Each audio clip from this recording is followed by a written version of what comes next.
How many of you's ever lost a guide before? Had your guide or something break on your rod? One trick I've learned is I keep all my old broke rods.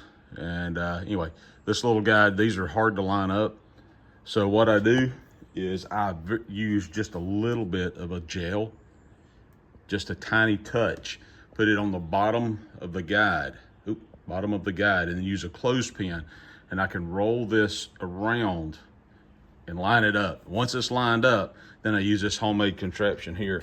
This is just sewing thread for, like, you know, a big sewing machine or something like that. I found a lot of this at a yard sale. It is exactly the same diameter you would use to wrap your guides. And then I just made this homemade contraption here. You can see where the old spool line controls as it goes down to a couple of guides and an old broke rod. But it holds the pressure on it. And so all I have to do is, once I get it started up here, and you'll see my homemade, took boards and cut me a notch in each one of them. Also works pretty good for holding your gun up.